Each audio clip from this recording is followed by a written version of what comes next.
사람은 누구든지 자기가 보고 배운 대로 하게 되어 있습니다. 우리말에 꼭 배우고 본 대로 한다고 말하지 않고 보고 배운 대로 한다고 합니다. 그러니까 보는 것이 먼저인 것 같습니다. 무엇을 보느냐, 늘 무엇을 보느냐에 따라 그 보는 대상에 따라 보는 내용에 따라 전혀 다른 것으로 바뀐다는 겁니다. 제가 목회자가 돼가지고 오늘날까지 살아오는 가운데 저한테 아주 중요한 영향을 끼친 스승님이신 목사님들이 있습니다. 직접 배운 분도 있고 간접적으로 배운 분도 있습니다. 근데 저한테 직접 목회란 무엇인가, 목회란 어떻게 하는 것인가를 가르쳐준 스승 중에 하용조 목사님이라는 분이 계십니다. 고 하용조 목사님, 온누리교회를 세우신 옛날에 연예인교회 하셨던 그 목사님인데, 목사님이 영국 가서 공부하시고 돌아온 다음에 이분은요 그냥 강해 설교를 영국식으로 했습니다. 영국식 강해 설교는 뭐냐면 창세기면 창세기 1장부터 끝장까지 하는 겁니다. 절대로 하나도 안 잘라먹고 토막을 내서 이렇게 몇 절씩 이렇게 잘라가도요 계속 본문 따라갑니다. 제가 그분 밑에서 한 2년 3개월 있는 동안에 그걸 배웠습니다. 너무나 은혜를 받으면서 배웠어요. 그래서 저도 말씀을 정하면 요한복음 쭉 갑니다. 로마서 쭉 가고요. 빌립보서 쭉 가는데, 솔직히 말하면 오늘 본문은 좀 점프했으면 좋겠다는 생각이 드는 본문입니다. 눈치를 채셨나요? 이게 얼마나 목회자인 저에게도 부담스럽고 여러분에게도 얼마나 부담스러운 본문인지 모릅니다. 왜요? 17절에 바울이 이렇게 말합니다. 한번 17절 다 같이 읽어볼까요? 17절 시작. 형제들이여 모두 함께 나를 본받는 사람들이 되십시오. 그리고 여러분이 우리를 본받은 것처럼 그렇게 행하는 사람들을 눈여겨보십시오. 이게 무슨 말입니까? 이 말이요, 나를 본받으라는 거예요. 나처럼만 살라는 거예요. 여러분이 자식들한테요, 더도 말고 덜도 말고 엄마처럼만 살면 성공이야. 더도 말고 덜도 말고 아빠처럼만 하면 넌 최고야. 이런 말이 술술 안 나오잖아요. 우리가 양심의 손으로 주면 안 나오잖아요. 미안하고 부끄럽고 창피한 게 더 많잖아요. 어떻게 바울은 이런 말을 할 수 있었을까? 어떻게?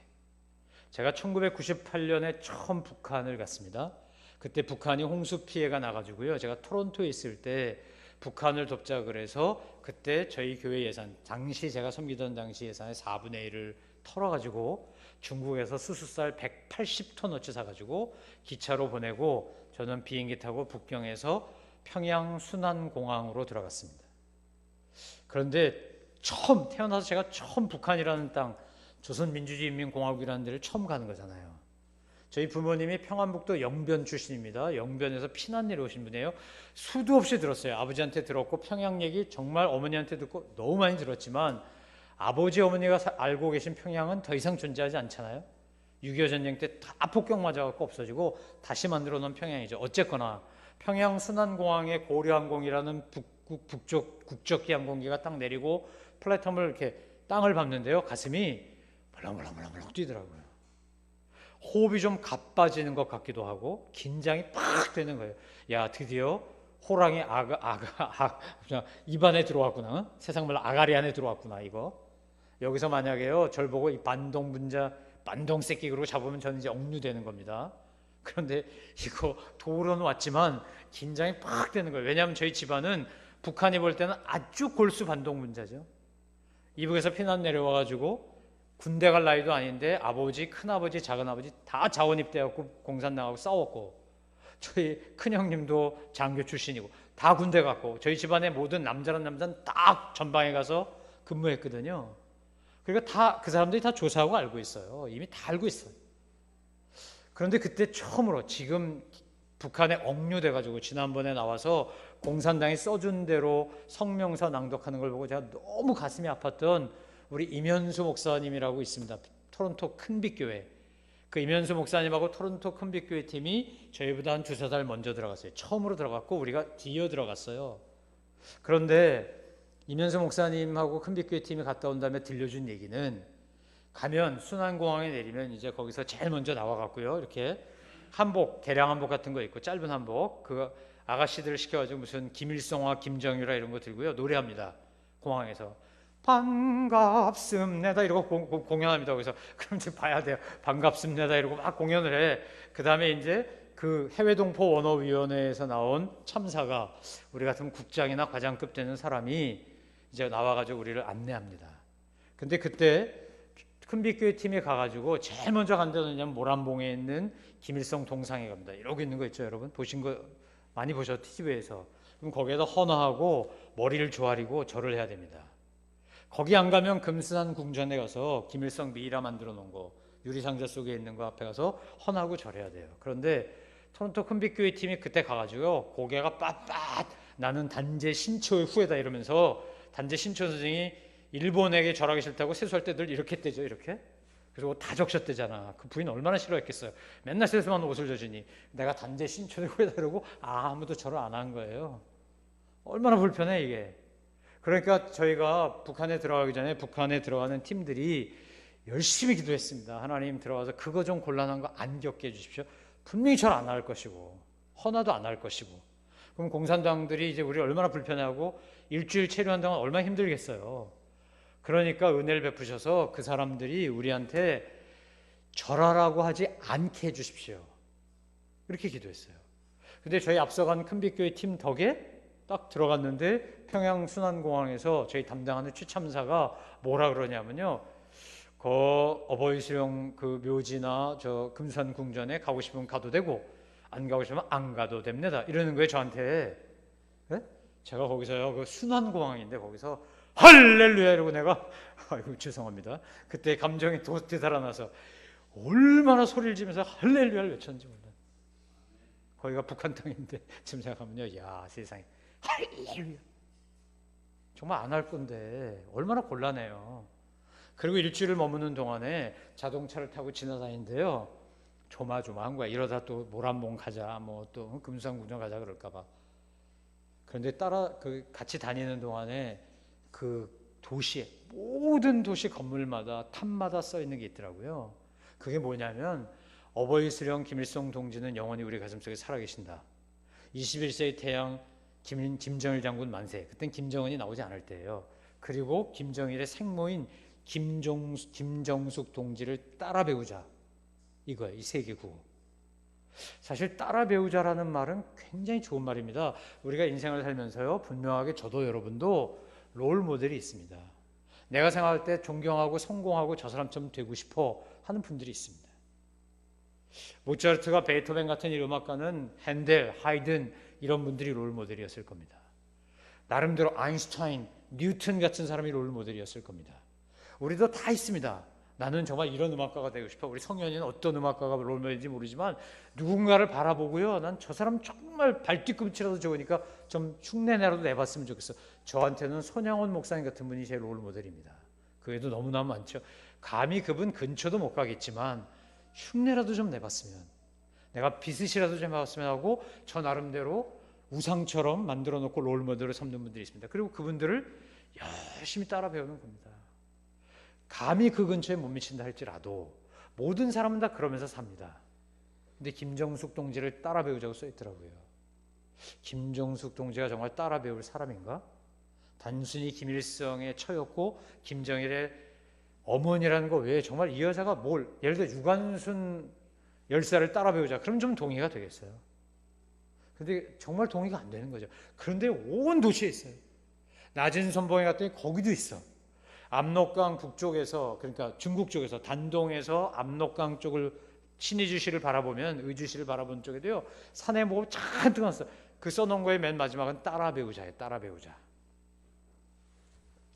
좋은 거는 북한이 죄 갖다 쓰는구나, 제가 이런 생각이 들었어요. 친구라는 말보다 동무라는 말이 훨씬 좋잖아요. 그런데 그것도 이북이 쓰니까 우리가 잘 못 쓰잖아요. 따라 배운다는 말 굉장히 좋은 말이죠. 왜냐하면 따라 배우는 거예요. 여러분, 우리 아이들은요, 부모님을 따라 배웁니다. 그래서 부모가 어떻게 말하고 어떻게 행동하고 어떻게 사느냐를 모르는 것 같은데 귀신같이 합니다.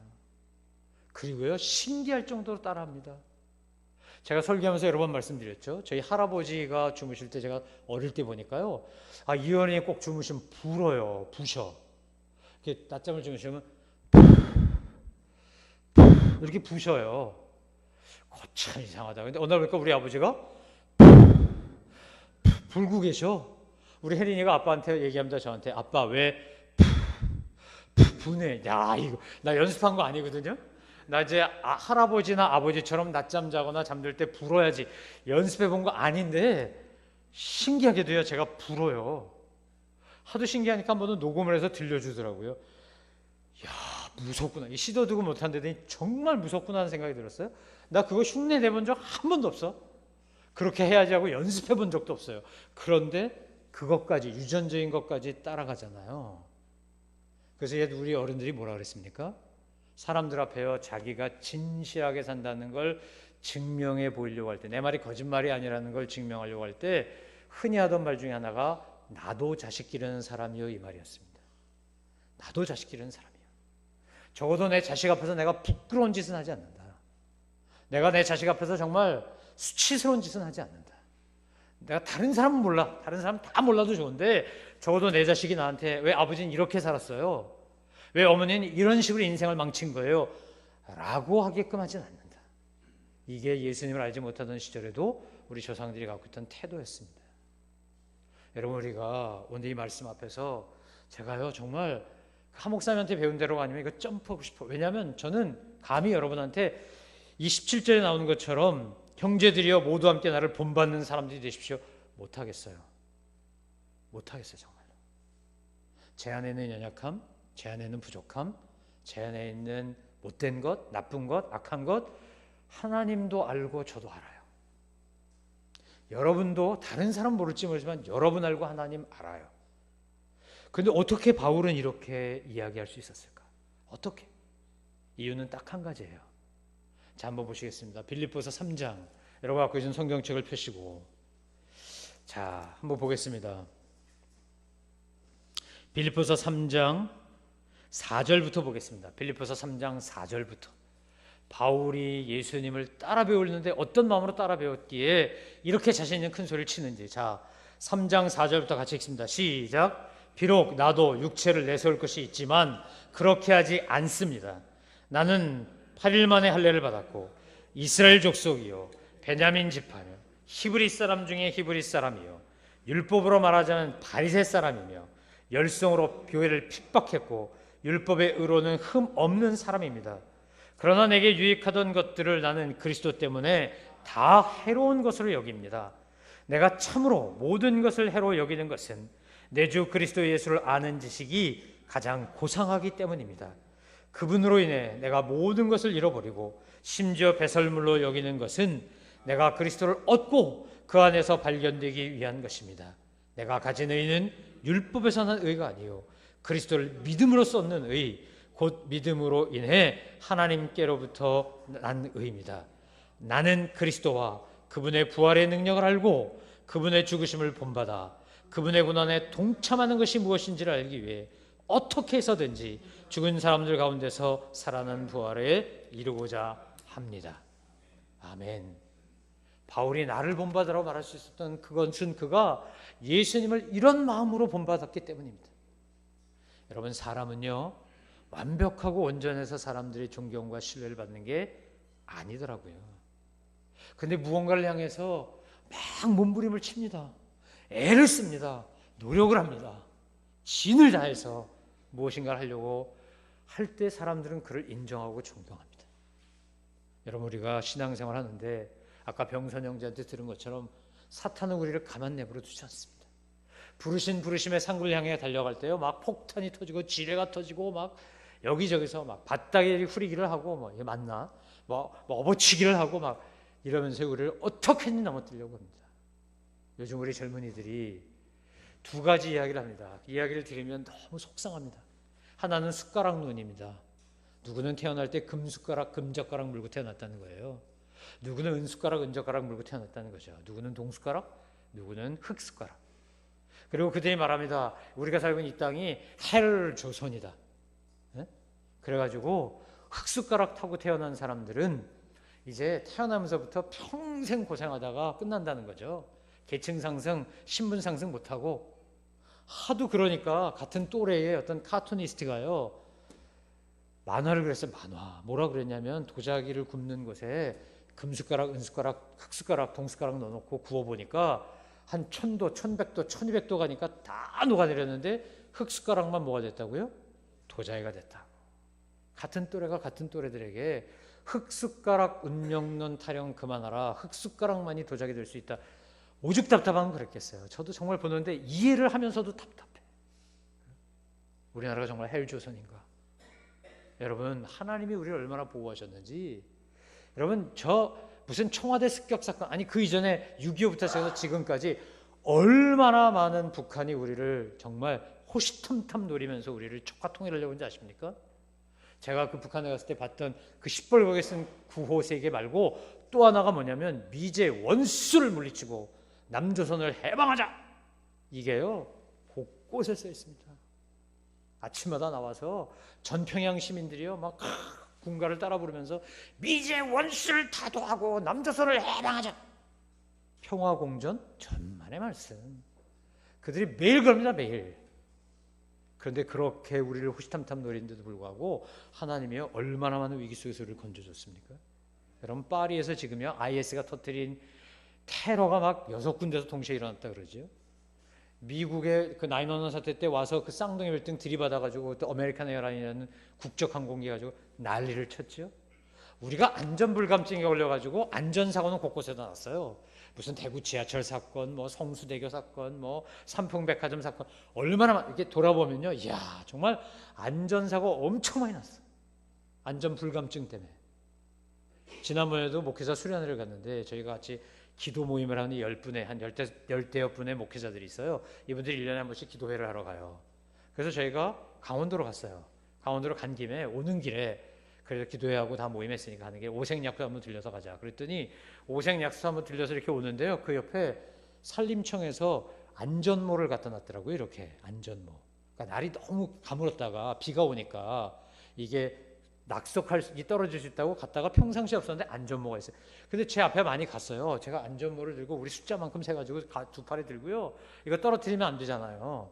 충격받은 그때부터 안전모의 능력이 사라지니까. 그래갖고 제가 열심히 쫓아서 목사님들한테 하나씩 나눠드렸어요. 그러면서 제가 한마디 했어요. 아니 목사님들이 이렇게 안전의식이 없으면 성도들한테 뭐라 그러겠어요. 이거 쓰고 가셔야죠. 정부가 이유가 있으니까 갖다 놓지 않았겠냐고. 헤어스타일 망가지고 좀 뭐 폼은 안 날지 몰라도 이거 쓰셔야 돼요. 그리고 지나가는데 정말로요 돌이 툭툭 떨어지더라고요. 괜히 갖다 놓은 거 아니잖아요. 우리가 안전의식이 부족해서 그런 일들은 겪긴 했지만 여기까지 오는 동안에 하나님이 베푸신 은혜가 정말 말로 다 할 수가 없어요. 그런데 헬조선을 이야기하고 숟가락론을 이야기해. 제가 요즘은요 고인이 되신 정지용 회장이나 이병철 회장 같은 선구자들이 참 그리워요. 그분들은 여기 우리나라 뭐가 있었나요? 아무것도 없었잖아요. 저는 그분들을 생각할 때 부자였어. 엄청나게 돈 많았어. 저 그렇게 기억 안 해요. 어떻게 기억하냐? 아무것도 없는 무에서 유를 만들어내려고 정말 삶을 들이고 열정을 들여서 말도 안 되는 소리까지 해가면서 남들이 들으면 다 미쳤다는 소리 해가면서 뭔가 역사를 만들어내는 우리 정말 자랑스러운 선배들. 그들에게도 공이 있고 과가 있지요. 왜 과가 없겠습니까? 어디 온전한 사람이 있겠어요. 하지만 그분들이 일궈냈던 그 도전 정신과 그 엄청난 것들 때문에 우리가 얼마나 덕을 보고 삽니까? 여러분 생각해 보세요. 우리나라에 무슨 조선소가 있고 자동차 공장이 있고 건설회사가 있고 이게 말이 되는 거예요? 아무것도 없었어. 이 수원이요 물 숫자에 근원은 쪘어요. 물이 좋은 곳이라는 소리죠. 여기 호수도 많고요. 그런데 반도체는요 그 물이 좋아야 된대요. 그래서 이병철 씨가 자기 사재를 털어가지고 여기다가 삼성 반도체 만들었잖아요. 이것 때문에 우리 먹고 살아요 지금. 한미약품이 요즘은 아주 상종가인데 한미약품의 임 회장이요 처음에 어떻게 영업을 했냐, 가서 땅 따먹기 했어요. 의사나 약사들한테 가서 세일즈맨들 보내가지고요 리베이트 더 줄 테니까 우리 회사가 수입해서 판매하는 약 써라 이러고, 그러다 공정거래위원회한테 철퇴도 맞고요. 10여 년 전에 이분이 이렇게 하면 안 되겠다 싶어서 자기들이 버는 것의 상당 부분을 R&D에다가 리서치 앤 디벨롭먼트, 그래서 연구개발 부서에다 쏟아붓기 시작했어요. 한 10년 쏟아부었더니 요즘요 여기가 아주 대박이 났어요. 무슨 뭐 존슨앤존슨 산하에 있는 얀센이니 뭐 파이자니 이런 데다가 막 1조 8조 막 기술료 받으면서 막 팔아. 저는요 나중에 그 임 회장님을 생각할 때 그분은 한국 경제가 성장의 한계에 부딪히고 한국 경제가 돌파구를 찾지 못할 때 바이오라든지 신약이라든지 신기술이라든지 이런 걸 연구하면 길이 있습니다 라는 걸 보여줬던 또 다른 선구자로 기억할 겁니다. 여러분, 이게 우리가 사탄이여 우리를 어떻게든지 넘어뜨리려고 하는 게 그의 목표예요. 절대 졸지 않아, 주지도 않아. 그런데 우리로 하여금 자꾸 어떤 착각을 하게 하냐? 15절에 나오는 착각을 하게 해요. 자, 보실까요? 15절 보여주시겠어요? 자, 시작. 그러므로 온전한 사람들은 이렇게 생각하십시오.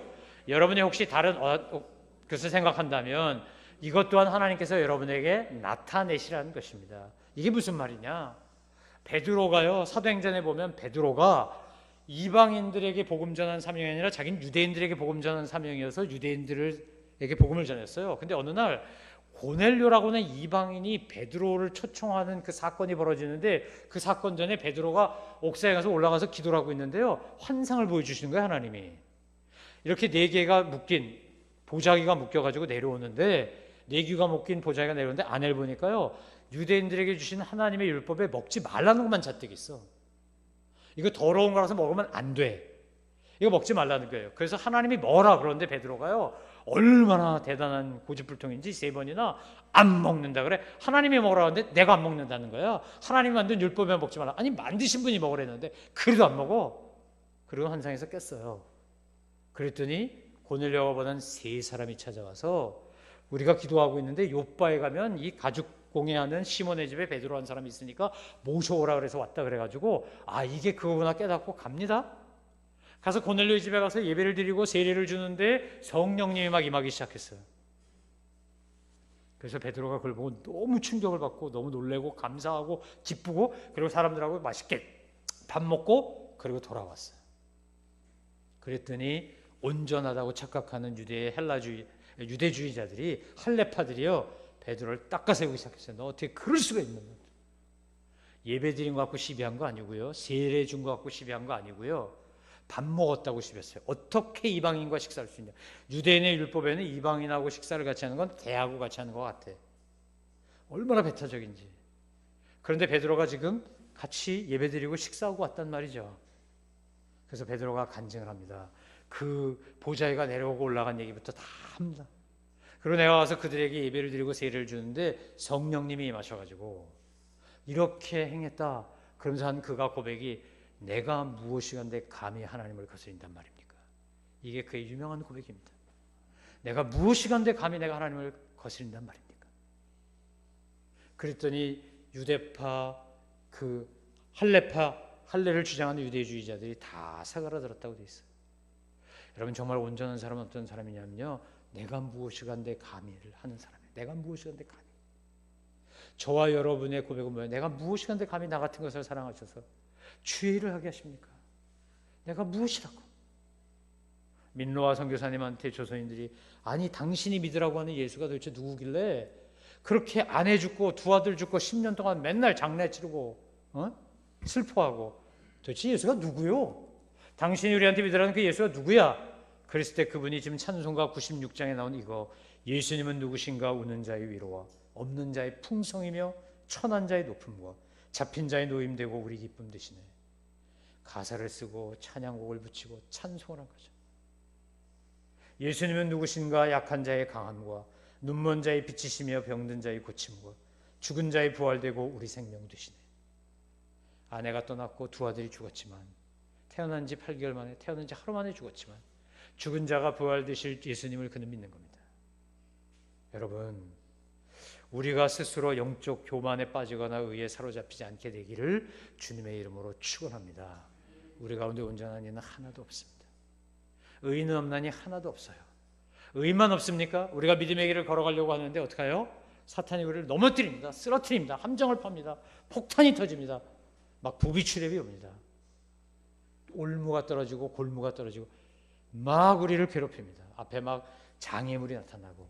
그러나 우리가 해야 될 게 있습니다. 16절 같이 읽습니다. 시작. 우리가 어디까지 이르렀든지 그대로 그 길을 쫓아갑시다. 제가 지난주에 쫓아간다는 게 뭔지 여러분에게 말씀드렸습니다. 우리가 어디까지 이르렀든지 그대로 그 길을 쫓아갑시다. 넘어졌으면 다시 일어나서 가십시오. 실패했으면 그 자리에서 일어나서 가십시오. 내가 좌절하고 낙심했으면 그 자리에서 다시 일어나서 가십시오. 주님이 내 손을 꼭 붙잡고 하지 않습니까? 주님이 나와 함께 하지 않습니까? 내 목표는 저긴데, 아직 고지에까지 가려면 멀었는데, 근데 여기서부터 힘이 다 빠지고 진이 풀리고 맥이 풀리고, 그럴 때 주님이 여러분에게 그 못 박힌 손, 피 묻은 손으로 여러분을 잡아 일으키며 아들아, 딸아, 가자. 그냥 이 길을 가자. 계속 가자. 그 길을 쫓아가자. 한미약품이 10년 동안 연구개발을 쏟아붓고 아무런 보상이 없는데도 불구하고 그 길을 계속 가지 않았다면 오늘날 저렇게 세상말로 대박을 터뜨릴 수 있었겠습니까? 조성진이라는 21살짜리가 쇼팽 콩쿠르에 가서 동양인 최초로 그 대단한 인종차별이 있는 나라에서 1등 했습니다. 제가 그 형제가 치는 피아노 동영상과 음악을 듣는데요, 야, 이건 쇼팽이 살아온 것 같아. 쇼팽 특유의 분위기가 있는 거거든요. 특유의 분위기가 있어요. 근데 딱 쇼팽 같아요. 얼마나 연습했으면 그렇게 되겠어요? 얼마나 쇼팽 같으면 그렇게 되겠어요? 제가 우리 승은자매한테 손가락 왜 다쳤냐 그랬더니 옛날에 애들 가르치다가 이렇게 본을 보이다가 잘못 쳐가지고 이게 다쳤는데 그게 악화돼서 여기까지 왔다는 거죠. 너무 많이 써서. 의사가 그래서 뭘 두드리는 직업이냐고 묻더래요. 뭘 센 걸 두드리. 맨날 피아노 건반을 두드리니까 그런 거지. 대체 저 왼쪽 엄성을 뭘 하길래 이런 거야. 피아니스트니까 두드려야 되잖아요, 이거. 여러분 얼마나 연습을 했겠어. 아, 나 여기서 안 되는구나. 콩쿠르 나갔는데 3등밖에 못했네. 에이, 나 안 해. 이랬으면요, 쇼팽 1등 못하는 겁니다. 그야말로 스타 탄생이 안 되는 거예요. 여러분, 우리가 믿음의 길을 걸어가는데 사탄은 정말 다양하고 정말 이상하고 정말 교활한 방법으로 저와 여러분이 시험 들고 실족하게끔 만듭니다. 그리고 우리가 넘어져 쓰러져서 에이 모르겠다, 여기서 그냥 확, 여기서 끝, 이러기를 원하는 게 사탄의 목표입니다. 오늘 바울이 뭐라 그런다고요? 어디까지 이르렀든지 그대로 쫓아갑시다. 그대로 쫓아갑시다. 여러분, 오늘 우리가, 저와 여러분이 사도 바울의 이 고백 같은 고백을 어떻게 할 수 있겠습니까? 하지만 우리가 정말 소망을 가지고, 하나님, 제가 이 세상을 떠날 때 제 주변에 저의 임종을 지켜보기 온 후배들, 가족들, 친지들, 지인들 앞에서 저도 바울처럼 이 고백을 할 수 있게 되기를, 할 수 있기를 주님, 저는 소망합니다. 이렇게 좀 되게 해주십시오. 이렇게. 17절 다시 한번 읽어봅니다. 시작. 형제들이여, 함께 본받는 사람들이 되십시오. 그리고 여러분이 우리를 본받는 것처럼 그렇게 행하는 사람들을 눈여겨보십시오. 아들아, 딸아, 이 아버지처럼 살아라. 아들아, 딸아, 이 엄마처럼 살아라. 내가 하나님을 사랑했고, 교회를 사랑했고, 하나님의 사람들을 사랑했고, 오른손이 하는 일을 왼손이 모르게 했고, 그렇게 살아라. 여러분, 그렇게 말할 수 있으면 얼마나 좋겠습니까? 이게 우리의 소원이면 우리 성공한 거 아니겠습니까? 세상적인 성공이 먼저 우리는 너무 잘합니다. 근데 영적인 성공이요, 도덕적인 성공이요, 인격적인 성공이요. 저희 동기 목사 중에 옥성등 목사라는 분이 있습니다. 이분은 UCLA의 한국학 교수입니다. 석좌 교수입니다. 석좌 교수라고 하는 거는요, 소위 말해서 누가 그 프로젝트를 연구할 거리를 하도록 기부했을 때 가능한 겁니다. 근데 UCLA라고 유명한 대학이고 그 LA에 있고 한인타운에 있는데 거기 한국학 교수 중에 한국인이 없는 걸 보고 이 어느 장로님이, 미국의 공무원을 오래 하신 장로님이 예전에 자식들을 위해서, 사실은 노후를 위해서 사놓은, 요즘처럼 하면 다세대 주택이 하나 있었습니다. 세월이 지나고 본인이 은퇴라고 보니까 그게요 한 200만 불쯤 되더래요. 팔았습니다. 그래갖고 이분이요 자기 평상시에 소원대로 원하는 것에 기부하기 시작했습니다. 여기 얼마, 여기 얼마, 여기 신학교도 보내고 고아원도 보내고 양로원도 보내고. 그러다 이 옥성등 목사를 만나서 UCLA의 한국학과의 이 연구 프로젝트, 한국 기독교와 역사에 대한 연구 프로젝트를 하는데 100만 불이 필요하다는 걸 알게 됐습니다. 근데 그때 기부하고 남은 게 80만 불밖에 없었습니다. 80만 불 갖고 모자르니까 여기저기 펀드레이징을 다니는데 안 되는 거예요. 그러니까 이분이요 아들, 딸을 불렀습니다. 아들은 장가 갔고 딸은 시집도 안 갔을 때입니다. 그리고 처음으로 얘기했습니다. 니들은 몰랐지? 아빠가 옛날에 젊어서 30년 전에 이민 와가지고 조그만 다세주택 하나 샀는데 이게 세월이 지나니까 200만 불이 돼서 이걸로 바이올라 대학도 기부하고 어디도 기부하고 어디도 기부하고. 근데 지금 UCLA 이거 하려고 하는데 20만 불이 부족해. 아빠가 공무원 연금에서 10만 불을 가압을 해서 넣을 거야. 그러니까 너희도 5만 불씩 넣어주라. 그래서 우리 가문이 100만 불을 만들어 기부하자. 여러분이 자식인데 그 얘기를 들었으면 어떠셨을 것 같습니까? 아버지가 한 거까지는 오케이. 그 아버지 참 훌륭하십니다. 아니 난 시집도 안 갔는데 나 시집 가려고 다 모아놨는데 5만 불을 내놓으라고? 아니 난 장가 갖고 지금 이제 몰개지도 갚고 뭐 먹고 살기 힘들어 죽겠는데 라인업을 크레딧 얻어갖고 우리 같으면 이제 마이너스 통장 통해가지고 5만 불을 내놓으라고? 아니 아버지 우리한테 10,000불을 1,000불도 안 줘놓고 5만 불을 내놓으라고요? 우리 그러지 않겠습니까? 보통 사람은 그럴 것 같습니다. 그런데요, 그 아버지의 그 아들, 그 아버지의 그 딸이라고 이 자식들이 뭐라 그랬냐면 훌륭한 일을 하셨습니다. 아버지 제가 5만 불 가져올게요. 그래서 100만 불을 채웠습니다. 그리고 그 100만 불을 UCLA 기부하는 바람에 한국 기독교의 역사라는 연구 프로젝트가 생겨졌고 저희 동기인 옥성등 목사는 자기는 그분 덕에 먹고 살게 됐다고 얘기합니다. 저희 교수 자리였고 물론 그 돈으로 월급 주지 않습니다. 월급은 학교가 줍니다. 하지만 연구 프로젝트비가 있어야 석자교수가 될 수 있어요. 저한테 와서 그 간증을 하더라고요. 근데 그 김 장로님이 언론과 방송에 나가기를 극도로 싫어했다는 거예요. 오른손이 하는 일을 왼손이 모르게 하고 싶었기 때문에. 그래서 설득해서 한국교회, 한인교회에 좋은 영향을 끼쳐야 되니까 장로님 세상에서 칭찬 다 받고 하늘에서 받을 거 없어질까 봐 염려스럽지만 그래도 해야 됩니다. 그랬고 겨우 빼꼼 이제 미주에 있는 한국일보, 중앙일보 뭐 이런 데 몇 군데 살짝 얘기하고 말았다는 거죠. 제가 그 얘기를 이번에 와서 목사 와서 옥교수가 와서 얘기하는데 듣는데 얼마나 도전이 되는지.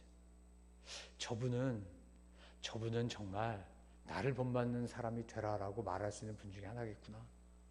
하나님이 신기하게도요. 그 딸이 5만 불 가지고 왔는데 그 다음에 시집을 갔는데 어마어마한 부자네 집을 갔대.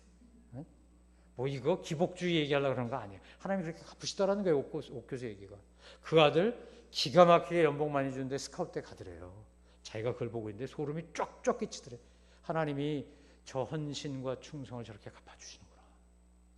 무엇보다도 중요한 건 그 김장로님 가문에 흐르고 있는 이 거룩한 영성, 이 엄청난 신앙의 깊이가 부럽다는 거예요. 부럽다.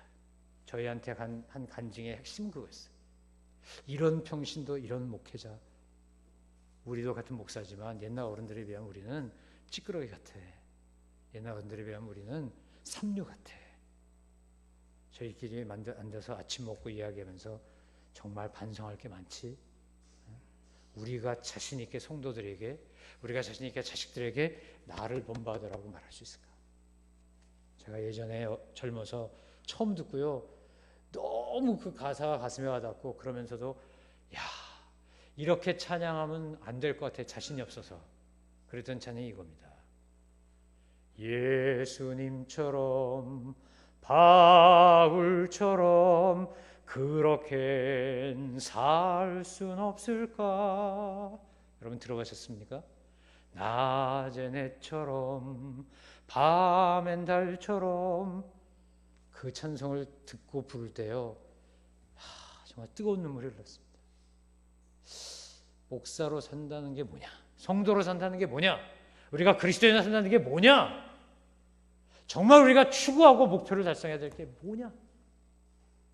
여러분, 사탄이 우리에게 그것을 흐트러지게 만듭니다. 상황 논리에 눌리기도 하고요. 제가 목사지만 저도 상황에 밀릴 때가 종종 있습니다. 믿음이 아닌 상황, 하나님의 뜻이 아닌 내 생각, 이런 것들이 앞서갈 때가 있어요. 그럴 때마다 이 16절 말씀을 붙잡고 일어나는 겁니다. 어디까지 이르렀든지 그대로 그 길을 쫓아갑시다. 우리가 어디까지 이르렀든지 그대로 그 길을 쫓아갑시다. 여러분 몸에 똥이 묻었든 흙이 묻었든 겨가 묻었든, 우리가 지금 넘어지고 자빠져 골절이 됐든 깁스를 했든 목발을 짚었든 그냥 그대로 그 길을 가며 훗날 우리가 이 세상을 떠날 때 적어도 내 자식들 앞에서 나를 본받으라라고 말하는 그런 자랑스러운 조상이 되기를 꿈꾸며 믿음의 길을 힘차게 걸어가시는, 넘어지면 또 일어나고 결코 좌절하거나 낙심하거나 포기하지 말고 믿음의 길을 힘차게 걸어가시는 저와 여러분 되시기를 주님의 이름으로 축원합니다. 기도하겠습니다.